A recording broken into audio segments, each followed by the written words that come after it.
आज का हमारा टॉपिक है एसी में टन क्या है, यानी कि एयर कंडीशन में टन क्या चीज होती है। इसके बारे में हम जानेंगे। जब हम एसी परचेस करने जाते हैं तो वहां पे एक टर्मिनोलॉजी यूज होती है टन। What is ton? तो इसके बारे में जानेंगे कि टन क्या चीज होती है।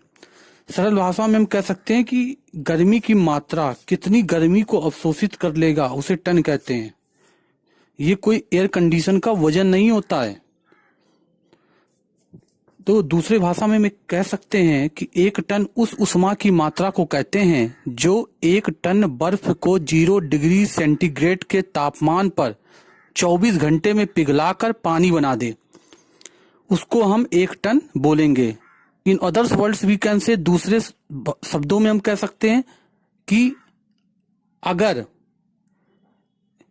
एक कमरे में एक टन आइस, एक टन बर्फ रख दे, तब वह कमरा जितना ठंडा होगा, यानी एक टन आइस अगर किसी कमरे में रख दें तो वह कमरा जितना ठंडा होगा उस बर्फ की वजह से उतना ही एसी ठंडा करेगी उस कमरे को।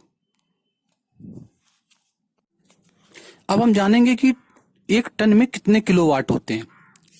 तो एक टन बराबर जो होता है आपका 1 टन ऑफ रेफ्रिजरेशन, 1 TR बराबर जो होता है आपका 3.5168 किलोवाट होता है।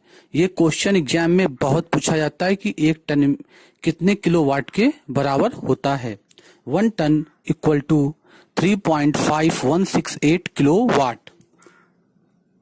अब सबसे इंपॉर्टेंट चीज है कि इसमें जो टन है ये कहां से आया? ये आया है BTU से, जिसको बोलते हैं ब्रिटिश थर्मल यूनिट। ब्रिटिश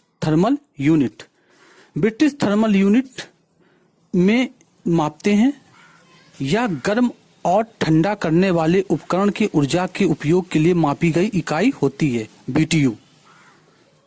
अब 1 BTU बराबर जो होता है आपका 0.00029307 किलोवाट, और 1 BTU बराबर होता है आपका 0.0003930148 हॉर्स पावर, यानी कि 0.0003930148 HP। और 1 टन, एक टन बराबर जो होता है 12,000 BTU होता है, ब्रिटिश थर्मल यूनिट होता है। 1 ton equal to 12,000 BTU। 1 ton equal to 12,000 into 0.00029307 equal to 3.5168 kilowatt. Hence proved, सिद्ध होता है कि एक टन बराबर जो होता है आपका 3.5168 किलोवाट होता है। अगर हम एयर कंडीशन को 25.5 डिग्री सेंटीग्रेड पर चलाते हैं तो एसी बेटर परफॉर्मेंस देगा और बिजली का बिल भी कम आएगा।